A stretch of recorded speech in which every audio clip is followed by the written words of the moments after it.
অগ্নিকাণ্ডের কারণ যেহেতু এখানে গ্যাস লাইটার, আপনারা জানেন গ্যাসের বিষয়টা, তো আমরা এখনও অগ্নিকাণ্ডের কারণ নিশ্চিত বলতে পারবো না, কারণ এই ফ্যাক্টরি বা এই প্রতিষ্ঠানের কোনো প্রতিনিধি বা কোনো লোককে আমরা এখনও পর্যন্ত পাইনি। তো সুতরাং আমরা সে কারণে আমরা বলতে পারতেছি না যে এখনই যে কি কারণে আগুনটা লেগেছে। আমরা এখনও সার্চ করতেছি, আমাদের কার্যক্রম এখনও চলমান। আমাদের এই সার্চের কাজ যখন শেষ হবে এরপর আমরা অগ্নিকাণ্ডের কারণ বা ক্ষয়ক্ষতির পরিমাণ এগুলোর দিক নিয়ে আমরা কাজ করব। আচ্ছা, এই কারখানাটি থেকে ফায়ার সার্ভিসের কোনো অনুমোদন ছিল? আপনি বললেন এই গ্যাস লাইটার দাহ জাতীয় 1 বছর আগেও তো এখানে ঘটনা ঘটেছে। এই ফ্যাক্টরিতে অবশ্য কোনো ঘটনা ঘটে নাই, অন্য জায়গায় ঘটেছে, এর পার্শ্ববর্তী ঘটেছে।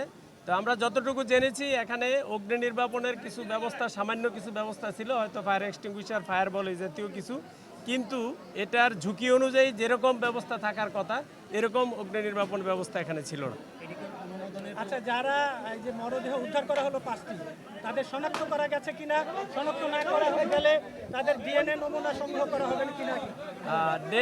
আপনারা জানেন আমরা রেস্কিউ করে থাকি, ফায়ার সার্ভিস সিভিল ডিফেন্সের পক্ষ থেকে অগ্নি নির্বাপন করি, রেস্কিউ করি।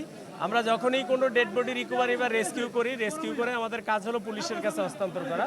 তো আমরা সেটা পুলিশের কাছে হস্তান্তর করেছি। পরবর্তী যে প্রক্রিয়া সেটা পুলিশি প্রক্রিয়া, পুলিশ যা যা প্রক্রিয়া আছে নিয়ম অনুযায়ী সেই প্রক্রিয়া অনুযায়ী ব্যবস্থা গ্রহণ করে। এরকম কোনো চান্স এখন নাই, এখনো পর্যন্ত আমরা মিসিংয়ের কেউ আমাদের কাছে কোনো দাবি করে নাই। তারপরেও আমরা আমাদের যে কাজটা সেটা আমরা করতেছি, আমরা সার্চ করতেছি। না, এরকম এখন ডেড বডি আসলে যখন পুরো বডি যখন পুড়ে যায় তখন আসলে বডি চিহ্নিত করা খুব কঠিন, এটা কি শিশু না প্রাপ্তবয়স্ক। আগুনে পুড়ে বডি একদম ছোট হয়ে যায়। তো এখানেও একই অবস্থা, এটা আসলে পোস্টমর্টম যখন হবে হাসপাতালে তখন তারা বলতে পারে। যে 5 জন এর মধ্যে নারী রয়েছে কিনা বা পুরুষ? এর মধ্যে নারী আছে, মহিলা আছে, তো এটা বলা মুশকিল আসলে। এখানে নারী পুরুষ সবাই মিলেই কাজ করতো, তো থাকতে পারে। মরদেহগুলোর মধ্যে নারী পুরুষ শনাক্ত করা যায়? শনাক্ত করা যায়নি, আমরা এটা শনাক্ত করতে পারিনি। কারখানা কর্তৃপক্ষের কাউকে এখনো পর্যন্ত পাওয়া যায় না, কোনো মালিক বা তার কোনো প্রতিনিধি, ম্যানেজার কাউকে আমরা এখনো পর্যন্ত পাইনি।